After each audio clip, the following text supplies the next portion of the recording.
Bienvenido a tu canal Jesús es el Camino. Ya los extrañaba.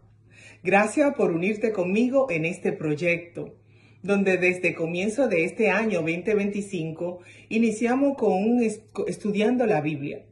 Y comenzamos por el Nuevo Testamento, hemos ido por cada libro, hacemos un breve resumen panorámico y el objetivo es que te motive a ir a tu Biblia y leer el libro completo, recordando que el Señor nos habla por medio de su palabra.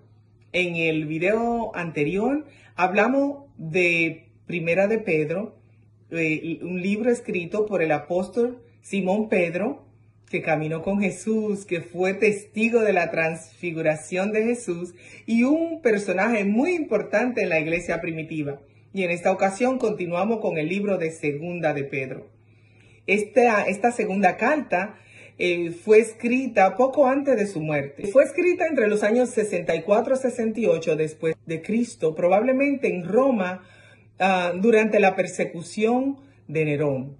Su propósito principal fue fortalecer a los creyentes en la verdad, advertir sobre la apostasía, sobre los falsos maestros y exhortar a que vivieran una vida en santidad a la luz de la segunda venida de Jesucristo.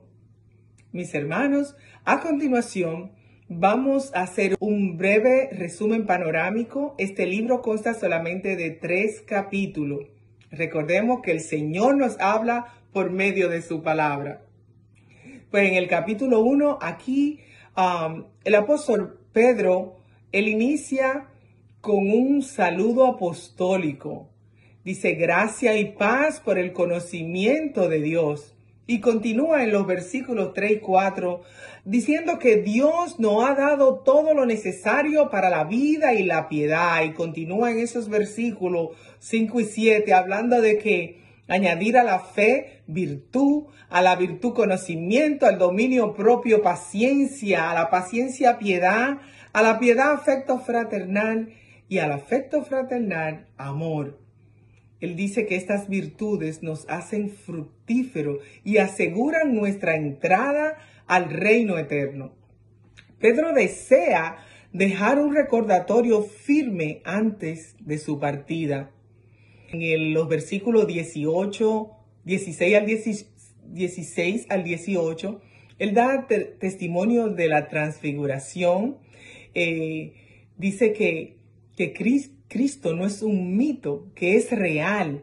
Entonces, en los versículos finales de ese primer capítulo, él habla de la profecía bíblica. Dice que es segura, inspirada por el Espíritu Santo.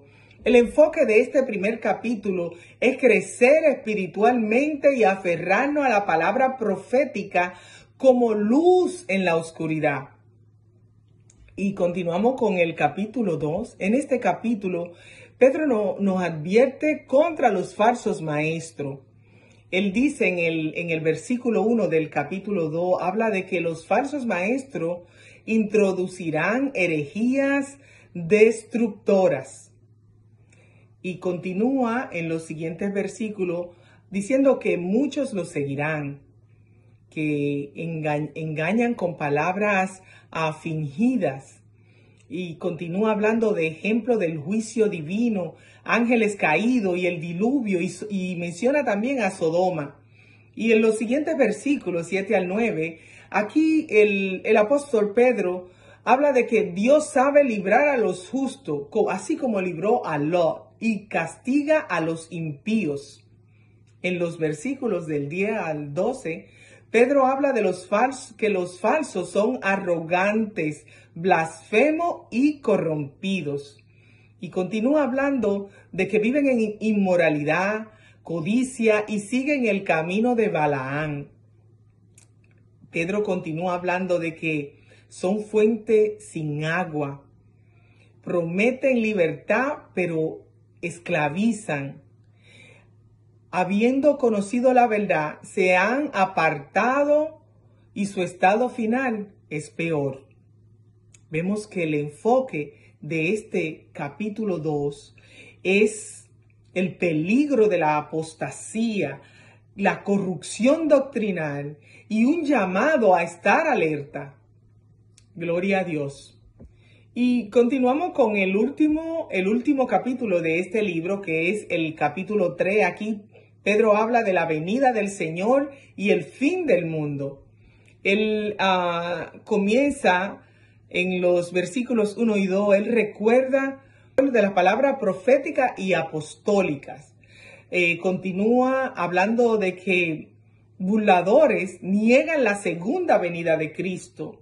Y continúa diciendo de que Dios juzgó al mundo con agua, el diluvio, y ahora lo hará con fuego.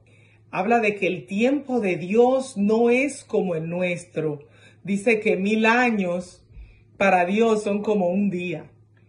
Y en el versículo 9 habla de que Dios no retarda su promesa, como muchos tienen por costumbre. Habla de que Dios desea que todos vengan al arrepentimiento, que Dios desea que todos se salven, que se arrepientan. Y continúa hablando en los versículos 10 al 13 del día del Señor. Dice que vendrá como ladrón en la noche, juicio y renovación final. En los versículos 14 y 16, aquí el apóstol Pedro nos habla del llamado a la santidad, referencia a los escritos de Pablo, y finaliza este capítulo advirtiendo como una advertencia final a no caer, sino crecer en la gracia de nuestro Señor Jesucristo. Vemos que el enfoque de este capítulo es que vivamos en santidad, esperando la segunda venida con fe y con firmeza. Ese mensaje es para nosotros en el día de hoy. Gloria al Señor, mis hermanos, mis hermanas. Vemos que este libro, Segunda de Pedro, es una carta de urgencia espiritual. Pedro, cercano a su partida, llama a los creyentes a perseverar en la verdad, a crecer en santidad y conocimiento de la palabra de Dios, a rechazar la corrupción de los falsos maestros, a vivir con esperanza en la segunda venida de nuestro Señor Jesucristo. La palabra de Dios es confiable, el juicio es seguro, la recompensa es gloriosa para los que permanezcamos fieles al Señor. Bendito es el nombre de Jesús. Si llegaste hasta este punto del video, te doy gracias. Gracias por estar ahí. Y le pido al Señor que bendiga tu vida, que bendiga el propósito que Dios tiene para ti, que tú puedas ser fiel hasta el final. Que el Señor te bendiga.